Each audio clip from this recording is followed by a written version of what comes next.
To அதன் academy channel. நாம இன்னைக்கு இந்த வீடியோவில் என்ன பார்க்க போறோம் அப்படின்னு பார்த்தீங்கன்னா, எஸ்எஸ்சி ஜிடி கான்செப்டோட ப்ரீவியஸ் இயர் மேத்தமேட்டிக்ஸ் கொஸ்டின் தான் நம்ம பார்க்க போறோம். சரிங்களா? இதுக்கு முன்னாடியே வந்து பார்த்தீங்கன்னா செட் 1 செட் 2க்கான வீடியோ போட்டிருப்போம். நீங்க என்ன அதை பார்க்கல அப்படின்னா அந்த வீடியோ பார்த்துட்டு அதுக்கப்புறம் இந்த செட் 3க்கான வீடியோக்கு வந்தீங்க அப்படின்னா இன்னமும் உங்களுக்கு ரொம்ப எஃபெக்டிவா புரியும். சரிங்களா? நீங்க இன்னும் பார்க்கலன்னா அதுக்கான லிங்க் வந்து டிஸ்கிரிப்ஷன்ல கொடுத்துருக்கேன். அதை கிளிக் பண்ணி நீங்க அந்த வீடியோ பார்த்துட்டு அதுக்கப்புறம் இந்த வீடியோ வரலாம். சரிங்களா? சரி, இன்னைக்கான கொஸ்டின்ஸ் நம்ம என்னங்கிறத பார்க்கலாம். பாருங்க, இது காம்பவுண்ட் இன்ட்ரெஸ்ட்னு சொல்லுவோம். எப்படி அப்படின்னா பாருங்க, if a principal of rupees 22,445 is deposited at the rate of 30% per annum for 2 years, interest is compounding. சரியா? சிம்பிள் இன்ட்ரெஸ்ட் அப்படின்னா சிம்பிள் இன்ட்ரெஸ்ட் மென்ஷன் பண்ணிருப்பாங்க.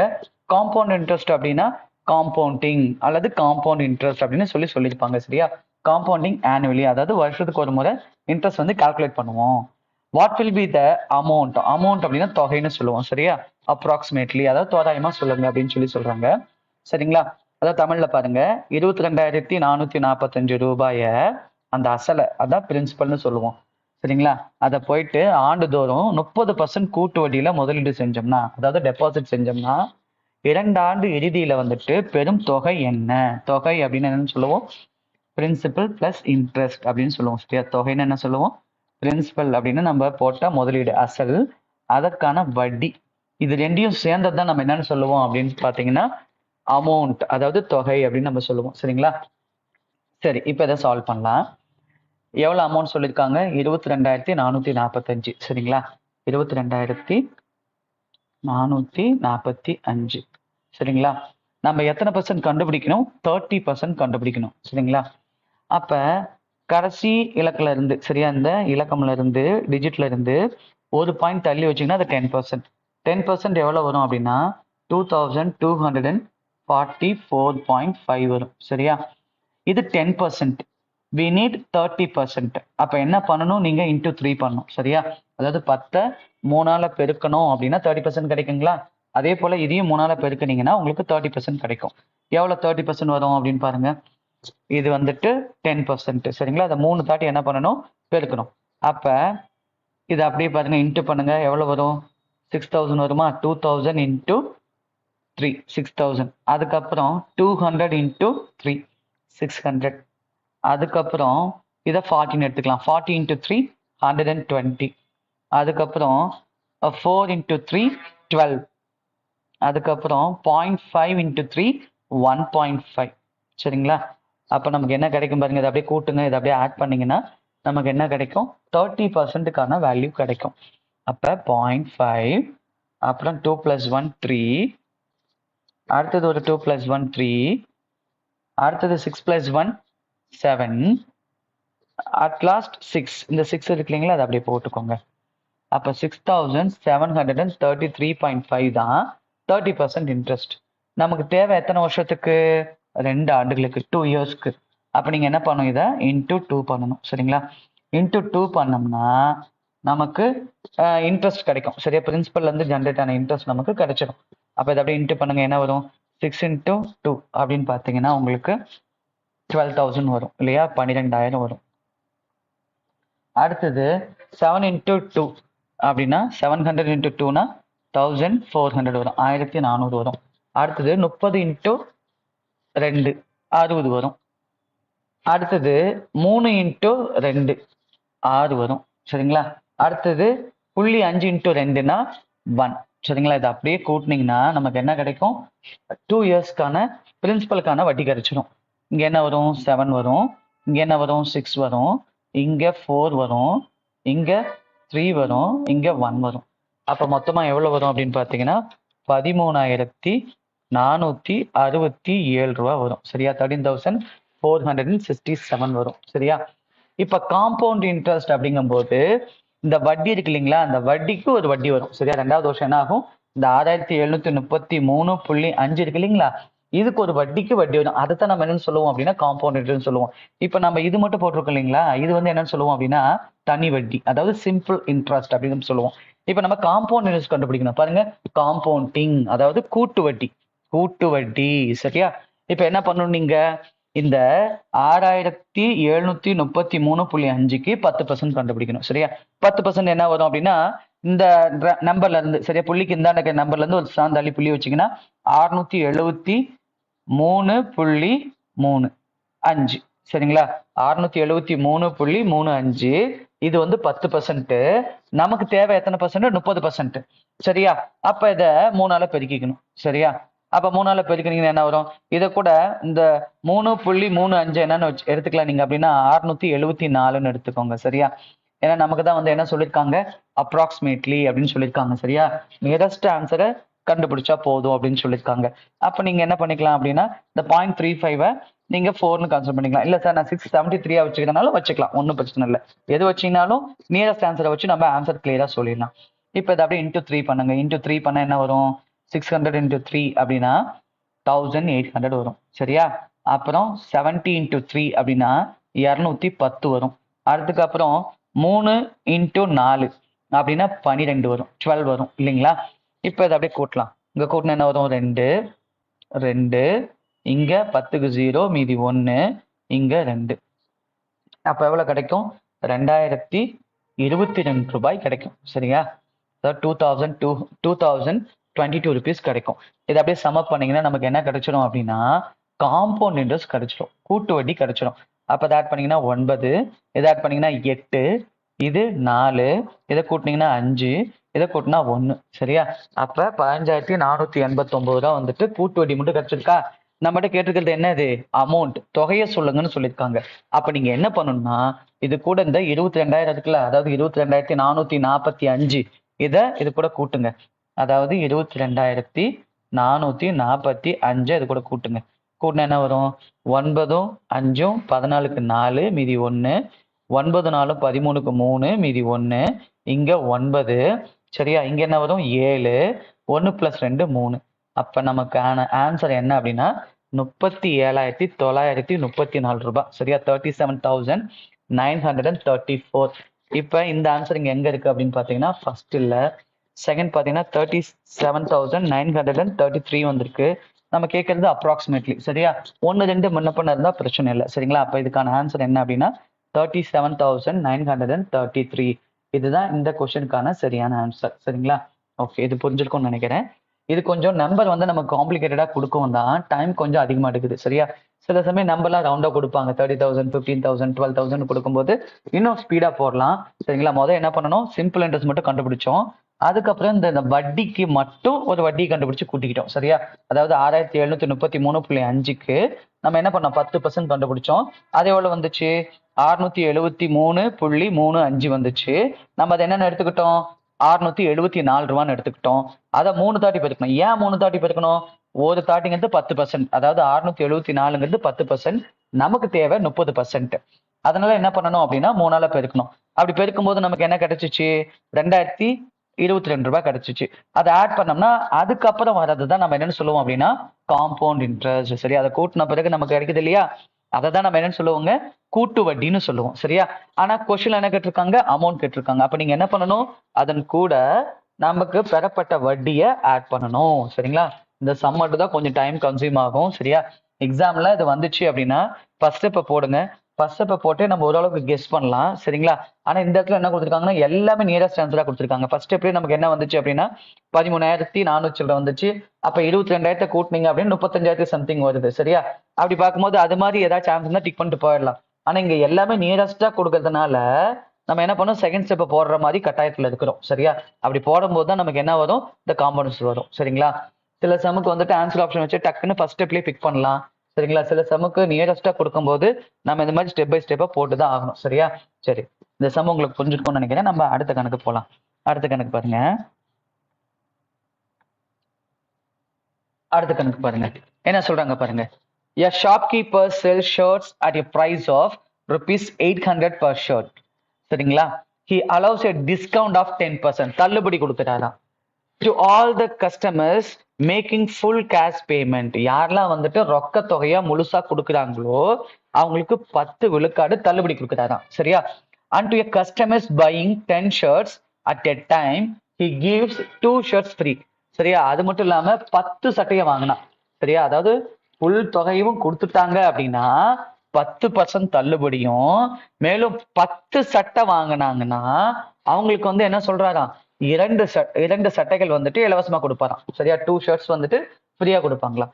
If a customer is willing to take both the discount, ரெண்டு டிஸ்கவுண்டும், அதாவது சட்டை என்னதுங்க, மொத்தமா ரொக்கத்தை கொடுத்து 10% தள்ளுபடியும் வாங்கிக்கலாம், கூடவே 10 சட்டையை வாங்கும்போது 2 சட்டை இலவசமாகவும் கிடைக்குமா. சரியா? அப்ப 2 தள்ளுபடியும் வேணும் அப்படின்னா, சரிங்களா, பாருங்க என்ன சொல்றாங்க, what net effective discount can he or she avail. சரிங்களா?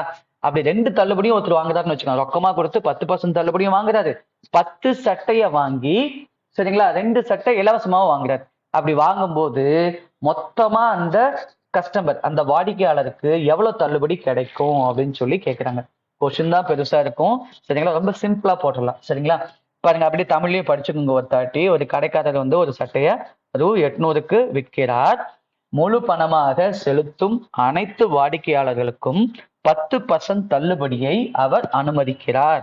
மேலும் ஒரே நேரத்தில் 10 சட்டைகளை வாங்கும் வாடிக்கையாளருக்கு 2 சட்டைகளை இலவசமாக வழங்குகிறார். ஒரு வாடிக்கையாளர் 2 தள்ளுபடிகளையும் எடுக்க தயாராக இருந்தால் அவர் அல்லது அவள் என்ன நிகர தள்ளுபடியை பெறலாம். புரியுதுங்களா? சரி, அப்ப பாருங்க, வந்துட்டு அவரு 10% தள்ளுபடியை வாங்கிட்டாருங்க. சரியா? வந்து 10% தள்ளுபடியை வாங்கிட்டாரு. சரியா? இப்ப மேற்கொண்டு எவ்வளவு வந்துட்டு விற்பனை விலை இருக்கும் அப்படின்னா 90% இருக்கும். சரிங்களா? விற்பனை விலை எத்தனை பர்சன்ட் இருக்கும்? 90% இருக்கும். சரிங்களா? இப்ப பாத்தீங்கன்னா இந்த 90%க்கு அவர் என்ன பண்றாரு அப்படின்னா 12 சட்டையை கொடுக்கிறாரு. எத்தனை சட்டைய? 12 சட்டையை கொடுக்கிறாரு. சரியா? இந்த 12 சட்டையில 2 சட்டை என்ன அப்படின்னு பாத்தீங்கன்னா, சரியா, அதாவது 90% விலைக்கு 12 சட்டையை கொடுத்துட்றாரு. சரியா? அதுல பாத்தீங்கன்னா 2 சட்டை என்னவா கொடுத்துட்றாரு? இலவசமாக. சரியா? ஃப்ரீயா கொடுத்துட்றாரு.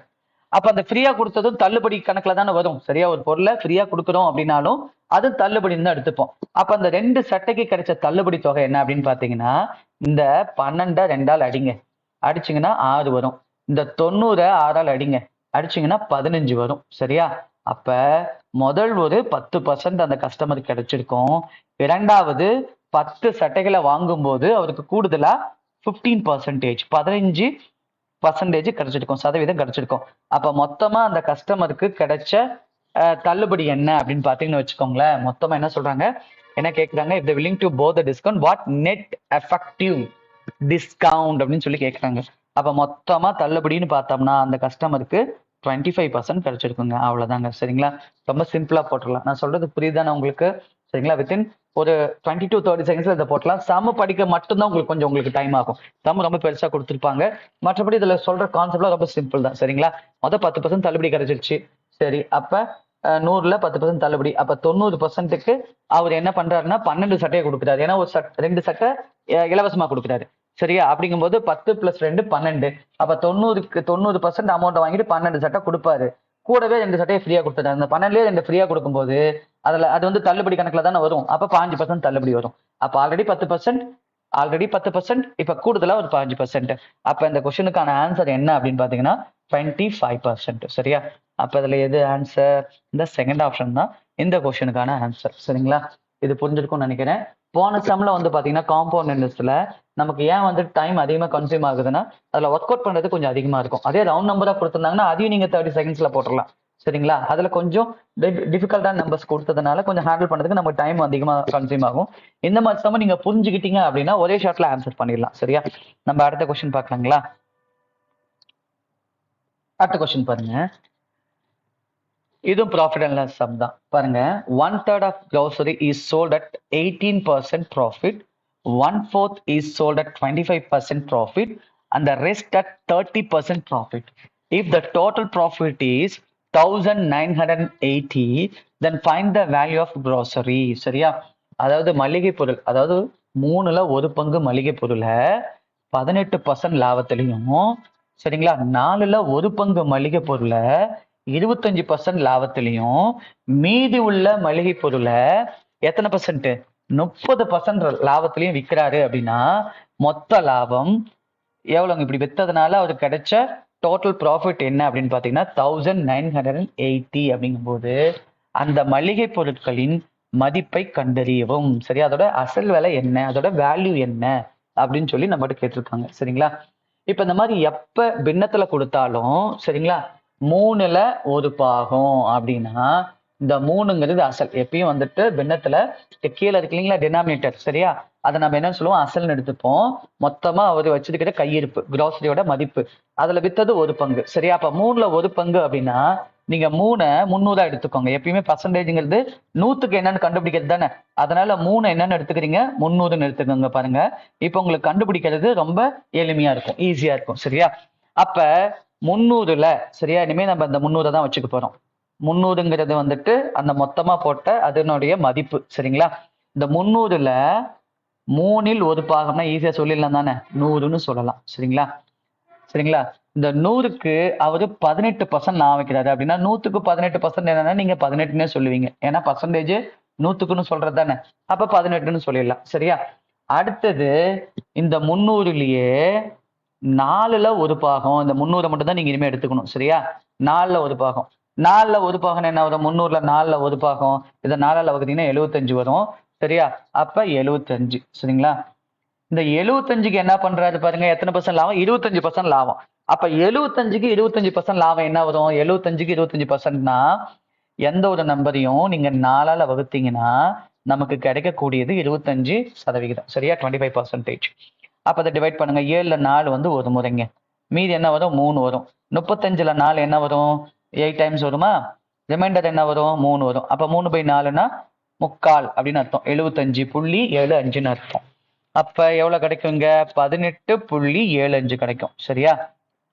மீதி உள்ளது, அப்ப மீதி உள்ளதுன்னா மொத்தம் 300ன்னு நம்ம பார்த்தோம் இல்லையா, அதோட மதிப்பு நம்ம 300 எடுத்துக்கிட்டோம். அதுல 100ம் 175ம் போச்சுன்னா நமக்கு மீதி எவ்வளவு இருக்கும் அப்படின்னு பாத்தீங்கன்னா 125 இருக்கும், சரியா. அதெல்லாம் கூட்டினாதான் நமக்கு 300 வரும் இல்லையா. இப்ப அந்த 300ல எல்லாத்தையும் கழிச்சீங்கன்னா 125 வரும், சரியா. 125 எப்படி விற்கிறாருன்னு பாருங்க, எப்படி விற்கிறாரு, 30%, சரியா, 30% லாபத்துல விற்கிறாரு. அப்ப 30% என்ன வரும், 10% வந்துட்டு 12.5 அப்படின்னா 30% வந்துட்டு 37.5, சரியா. இப்ப இதெல்லாம் கூட்டிங்கன்னா இதுதான் அவருக்கு மொத்தமா கிடைச்ச லாபம். அப்ப மொத்தமா கிடைச்ச லாபம் என்னன்னு பாருங்க, இந்த 5 கூட்டிக்கோங்க, இந்த 5 அப்படியே போட்டுக்கோங்க. 7யும் 5யும் கூட்டினீங்கன்னா என்ன வரும், 12 வருமா. 12ல 2 இங்க போட்டுக்கோங்க, இந்த புள்ளி அப்படியே வச்சுக்கோங்க, இங்க ஒரு 1 போட்டுருங்க. இப்ப 3 பாருங்க 8 8 + 7 + 1 8, 3 24க்கு 4 போட்டுக்கோங்க, 2 இங்க போட்டுக்கோங்க. இப்ப பாருங்க 2 1 3 3 1 4 4 3 7, சரியா. அப்ப மொத்தமா ஒரு கிடைச்ச லாபம் என்ன அப்படின்னு பாத்தீங்கன்னா 74.26, சரியா. இததான் அவங்க என்னன்னு சொல்லியிருக்காங்க அப்படின்னா 1980, 1980, சரியா. அதாவது 1980 எதுக்கு சமம், 74.26க்கு சமம், சரியா. அப்ப 74.26ல 25, சாரிங்க 25 போட்டுக்கோங்க,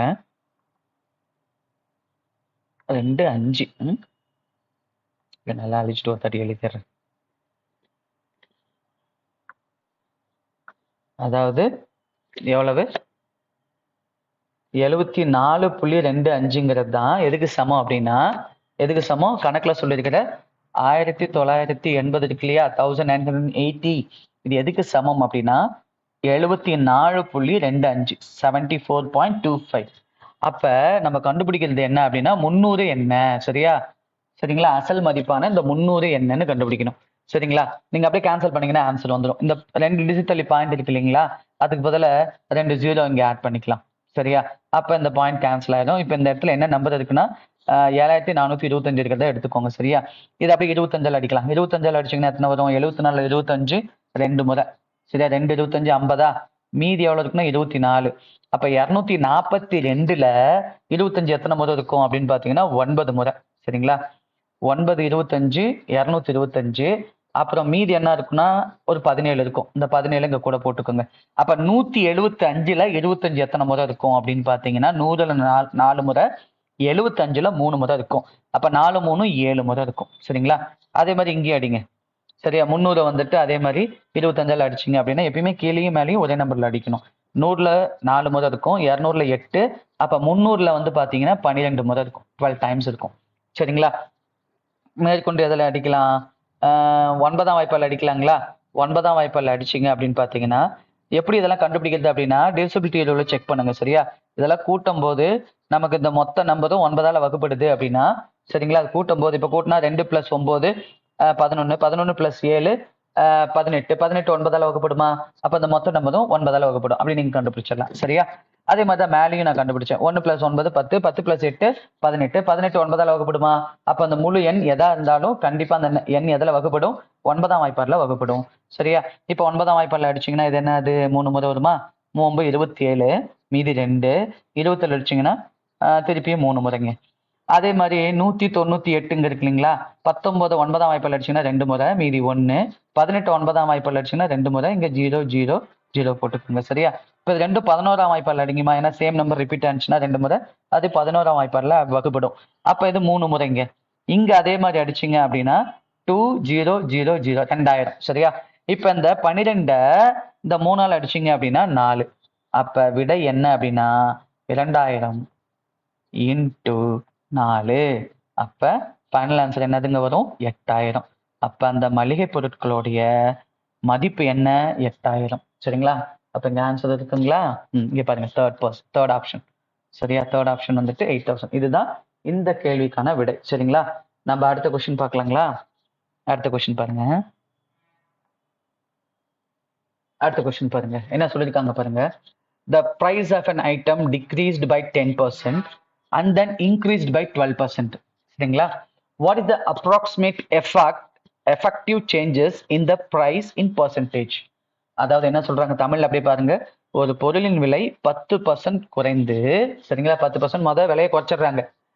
பின்னர் 12% வந்துட்டு இன்க்ரீஸ் பண்றாங்க. அப்படிங்கும்போது விலையின் சதவீதத்தில் தோராயமாக மாற்றம் என்ன சரியா. அப்ப அந்த பர்சன்டேஜ்ல ஆவரேஜா அதாவது அப்ராக்சிமேட்டா அதை தோராயம்னு சொல்லுவோம். அப்ராக்சிமேட்டா என்ன எஃபெக்ட் கிடைச்சிருக்கு அப்படின்னு சொல்லி கேட்கறாங்க சரியா. அப்படிங்கும்போது பாருங்க வந்துட்டு பொருளோட மதிப்பு 100 விழுக்காடு 100% சரிங்களா. நீங்க அதுல இருந்து என்ன பண்ணிடணும்? ஃபர்ஸ்ட் 10% டிக்ரீஸ் பண்ணணும். டிக்ரீஸ்ன்னு சொல்லியிருக்காங்கன்னா குறைக்கணும். அப்ப 90% இருக்கும் சரிங்களா. இப்ப இந்த 90ல எத்தனை பர்சன்ட் அதிகரிக்குது? 12% அதிகரிக்குது.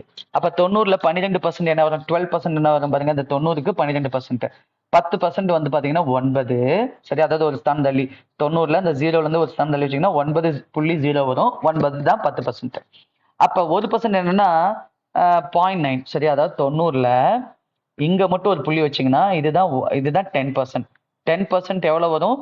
9 வரும் சரியா. இன்னொரு புள்ளி தள்ளி வச்சீங்கன்னு வச்சுக்கோங்க.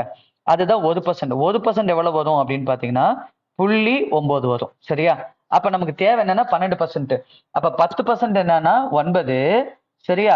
அப்ப 2% என்ன வரும்? 1% வந்துட்டு 0.9 90 பைசா. அப்ப 2% என்ன வரும் அப்படின்னா 1.8 வரும். அப்ப மொத்தமா எவ்வளவு கூடும்னா 10.8 கூடும் சரிங்களா. அப்ப இது கூட என்ன பண்ணணும்? நீங்க 10.8 கூட்டணும். அப்ப ஃபைனல் என்ன கிடைக்கும்? 90ஓட 10.8 கூட்டினீங்கன்னா 100.8 கிடைக்கும் சரிங்களா. அப்ப முன்னாடி விலையானது 100 இருந்தது. இப்ப விலையானது 100.8 இருக்கு. அப்ப அதிகரிச்சிருக்கு தானே. எத்தனை பர்சன்டேஜ் அதிகரிச்சிருக்கு அப்படின்னு பாத்தீங்கன்னா 0.8% சரியா. நீங்க என்ன பண்ணிடக்கூடாது? முன்னாடி 10 குறைச்சாங்க, இப்ப 12 அதிகரிச்சாங்க, 2 தான் ஆன்சர் அப்படின்னு சொல்லி இதை டிக் பண்ணிடக்கூடாது சரி. தப்பான ஆன்சர் சரிங்களா.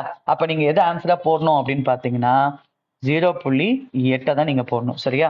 0.8 தான் இதுக்கான சரியான ஆன்சர். புரியுதுங்களா? புரிஞ்சிருக்கும்னு நினைக்கிறேன் சரிங்களா. சரி நம்ம அடுத்த கொஸ்டின் பார்க்கலாங்களா? அடுத்த கொஸ்டின் பாருங்க. இது வந்து சிம்பிளிஃபிகேஷன் சரியா. எப்ப சிம்பிளிஃபிகேஷன் போட்டாலும் பாத்தீங்கன்னா எல்லா செட்லயுமே ஒரே ஒரு சிம்பிளிஃபிகேஷன் கொஸ்டின் கேட்கறாங்க சரியா. நம்ம வந்து போர்ட்மஸ் ரூலை ஃபாலோ பண்ணணும் சரியா. பிராக்கெட் குள்ள சால்வ் பண்ணணும் சரிங்களா. அதாவது பிராக்கெட் குள்ள எந்த வேல்யூ அது அடிஷனா இருந்தாலும் சரி, சப்ராக்ஷனா இருந்தாலும் சரி, மல்டிபிளிகேஷன் எதெல்லாம் சரி பிராக்கெட் குள்ள சால்வ் பண்ணணும். அப்புறம் ஆஃப்னு மென்ஷன் பண்ணிருப்பாங்க சரியா. அது வந்து மல்டிபிளிகேஷன் தான். அதை சால்வ் பண்ணணும் சரிங்களா. அடுத்தது என்ன பண்ணணும் அப்படின்னா டிவிஷன் சரிங்களா. டிவிஷன் வகுத்தல். அடுத்தது பெருக்கல் சைன் டைரக்டா கொடுத்துருப்பாங்க இல்லையா, அந்த பெருக்கல். ஃபர்ஸ்ட் ஆஃப்ங்கிற பெருக்கல் பண்ணணும், அப்புறம் வகுக்கணும், அப்புறம் பெருக்கல் டைரக்டா கொடுத்துருப்பாங்களா அது பண்ணணும், அடுத்ததா கூட்டணும், கடைசியா தான் நீங்க கழிக்கணும் சரியா. இந்த ஆர்டர்ல போனாதான் எந்த தவறும் வராம அந்த ஒரு சமயம் உங்களால கிளியரா அட்டென்ட் பண்ண முடியும் சரியா. இப்ப இங்க பாருங்க நமக்கு எம்மோட மதிப்பை கண்டுபிடிக்க சொல்லியிருக்காங்க சரியா. இப்ப நம்ம என்ன பண்ணும்? வகுத்தல். 42 2ஆல வகுத்தீங்கன்னா என்ன கிடைக்கும்?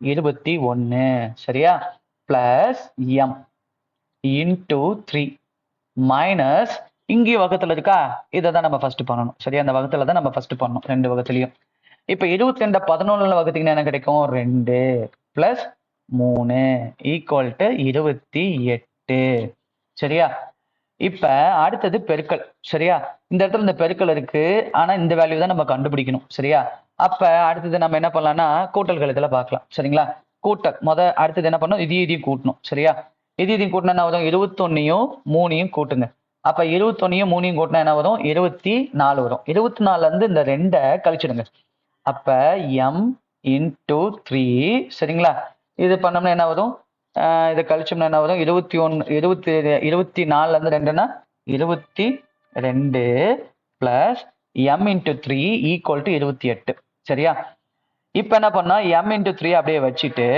சரியா இது இருக்கு இல்லைங்களா இது அந்தாண்ட கொண்டு வாங்க அப்ப இதுக்கு முன்னாடி பிளஸ் இருக்குதுன்னு அர்த்தம் இதை இந்தாண்ட எடுத்துக்கிட்டு வந்தீங்கன்னா 28 மைனஸ் 22 சரியா அப்ப m3 அதாவது 3m ஈக்குவல் டு என்ன அப்படின்னு பாத்தீங்கன்னா 6 3m ஈக்குவல் டு 6 அப்ப m என்ன வரும்னா இங்க பாருங்க மல்டிபிள் இருக்குல்ல இன்டூல தானே இருக்கு அந்தாண்ட போனோம்னா வகுத்துல போயிடும் சரியா டிவைட் ஆயிரும் டிவைட் பை 3 போட்டிங்கன்னு வச்சுக்கோங்க 3 அந்தாண்ட எடுத்துட்டு போனா 6க்கு கீழே போயிடும் பெருக்கல்ல இருந்தது வகுத்துல போயிடும் அப்ப விட என்ன கிடைக்கும் நமக்கு 2 சரியா அப்ப இந்த கேள்விக்கான சரியான ஆன்சர் என்ன அப்படின்னு பாத்தீங்கன்னா 2 சரிங்களா சரி நம்ம அடுத்த வீடியோவில் இந்த செட்டோட கண்டினியூஷன் பார்க்கலாம் சரிங்களா கண்டிப்பா நான் சொல்லி கொடுத்தது எல்லாமே உங்களுக்கு நல்லா கிளியரா புரிஞ்சிருக்கும்னு நினைக்கிறேன் சரியா உங்களுக்கு இது யூஸ்ஃபுல்லா இருக்குன்னு நினைச்சீங்கன்னா ஒரு லைக் பண்ணுங்க அதே போல நீங்க இப்பதான் ஃபர்ஸ்ட் டைமா நம்மளோட சேனலை பாக்குறீங்க விசிட் பண்றீங்க அப்படின்னா நீங்க சப்ஸ்கிரைப் பண்ணிக்கோங்க சரியா கூடவே கீழே இருக்கிற பெல் சிம்பிளையும் ப்ரெஸ் பண்ணிக்கிட்டீங்க அப்படின்னா